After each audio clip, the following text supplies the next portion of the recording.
Hey, what's up everyone? Today we are looking at the Jada Toys Ultra Street Fighter 2 Cammy action figure. Very excited for this one. This is a pretty strong wave actually. This wave has some of my favorite characters in the Street Fighter series, and Cammy is a pretty big one. She's definitely in my top 5 for sure, so I'm really excited for this release. So you can see, of course, we get the open window here of the figure and then all of the accessories, and you can kind of see like her stage there in the background.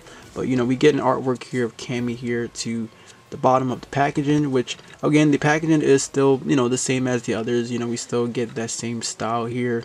The top, of course, shows an open window, and then here is the side. Get a little description right there for Cammy. Here is the other side right here, and then the back does show the figure, and then we get all of the other characters here at the bottom. Okay, so here is the Cammy figure out of the packaging right here, and this is pretty awesome so far. Not a bad looking Cammy figure at all. It's pretty nice to finally just get a brand new Cammy action figure in the 1/12 scale, and this is pretty nice. Of course this is representing her in the Street Fighter 2 series. So here's a closer look at the head sculpt right here. It's pretty much just based off of the artwork really, or like how she looks in the character select screen, similar to what they're doing with all the other characters. But overall it's not really too bad. I think it actually looks fine. It looks a whole lot better in person than of how it looked in like the images really, or even when we first seen the figure. But it does look a whole lot better. I do like it. I think the eyes and the eyebrows are painted pretty nicely, so that's pretty nice right there. Now my only issue though really is just the hat. Now I think the hat actually looks fine. I don't really have like an issue with it. It's just the black paint around where her hair is at. It does get messy, especially like back here. It's to where the back of her head is. Like the black paint does tend to rub on there. Now it looks, well, I would say it may look weird just because it does kind of cut off here. That's just because the hat is supposed to give the illusion that it's covering that. But it does look a little weird kind of up here in a way, and like especially like to the back where it kind of gets messy right there. But again, overall, I mean, the head sculpt does look pretty nice, and of course you got the scar there on her cheek. So yeah, it's a pretty nice looking head sculpt for Cammy. I really do like it. And then coming on down, we have her attire. I kind of like how the the texture in here sculpted for like her abs right there. And then we have the camo pattern on her legs. There's actually a little bit of shading around her legs there. You can see it to like where her calves is at, but yeah, not so bad. And then of course we got the plain black boots here, and there's also peg holes at the bottom of the shoes. But yeah, that's pretty much it. There's not really a whole lot to really go over with her attire, as there's not a lot to really talk about. But I mean, yeah, so far it's not really a bad looking Cammy figure. I think it's actually pretty nice. Okay, now let's get into her accessories. So we do get an alternate head sculpt right here. You can see this is more of a yelling expression, and this actually looks pretty nice. I like the way how the sculpt is here for the open mouth. You can actually see the tongue and of course the teeth right there. But I really like this as a head sculpt. It's very expressive. They did a pretty good job with this one. And you can see of course the hair is different. You see how it's like in this sort of position, while this one's a little bit more out. This one's kind of like close together. But what's also really cool about this is you can actually interchange these, because this is really just on a peg, so you can like switch around the hair if you really want to, and you can do the same with that one if you want to interchange that. So that's actually really cool. So that's gonna help, of course, for when you do different posing right there. I don't think I actually pegged this on correctly, but yeah, like that's really cool that you have an option to do that right there. So that's nice. We also get interchangeable hands right here, so you kind of get these types of hands, so you can see. And then the last accessory you get here is this effect piece right here, which kind of looks like her, I think like her spiral arrow or a cannon drill sort of thing. That she would do when she kind of go for like a spinning kick really.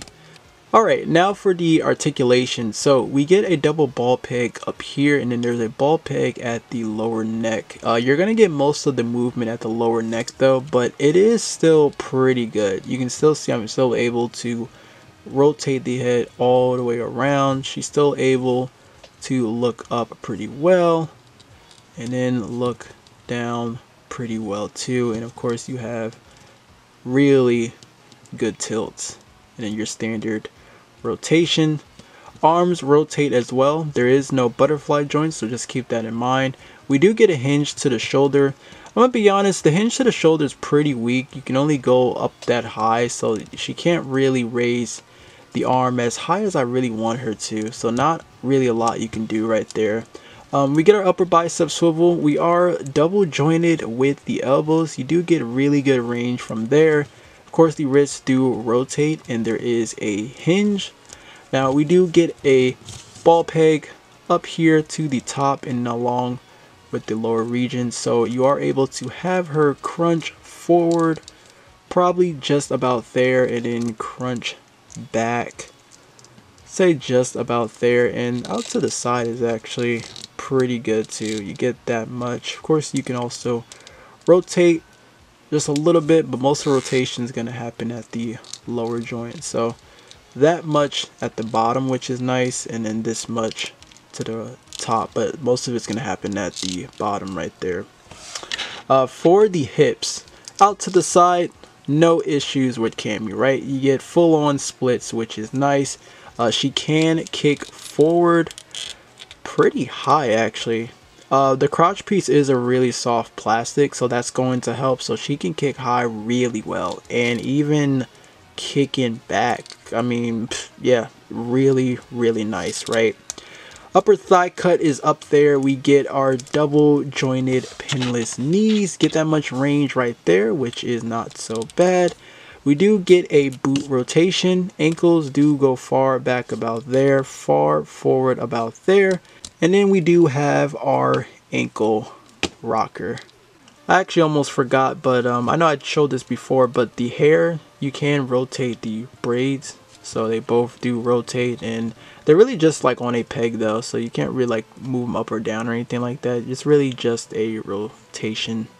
Now for comparison, here we have the Bandai SH figure arts, and then we have the Soda Toys Cammy figure right here. And I still have a lot of love for the SH figure arts, honestly. Like, I still really do like this figure.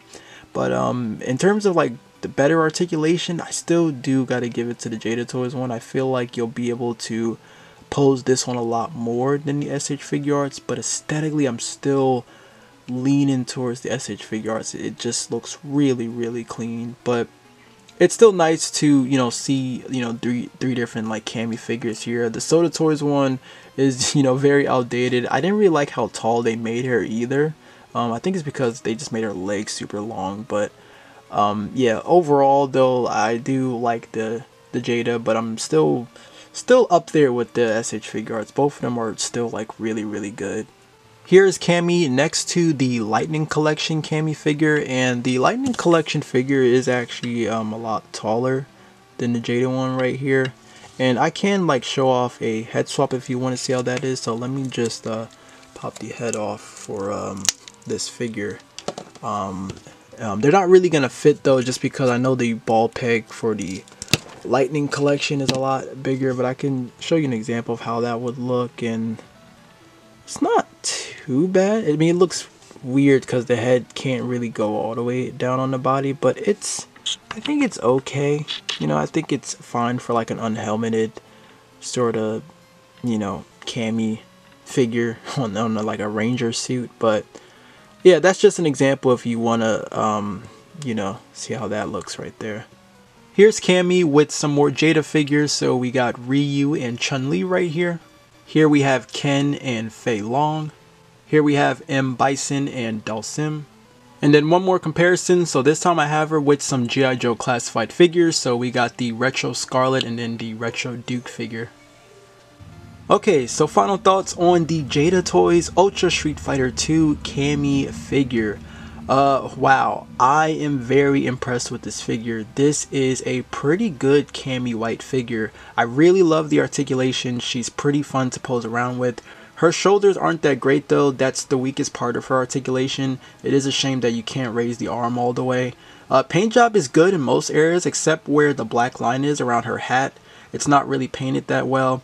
But the sculpt overall is incredible, especially the head sculpt. It looks so much better in person than the promo images. I'd say this is definitely a pickup if you really like Cammy or you really want to have a Cammy White figure in your Street Fighter collection. I go for it for sure. It's currently hitting Target stores right now, but you can also order this on like, Big Bad Toy Store, Entertainment Earth. But let me know, what are your thoughts on this in the comments down below. As always, thank you all so much for watching. I hope you enjoyed the review, but until then, take care, my friends.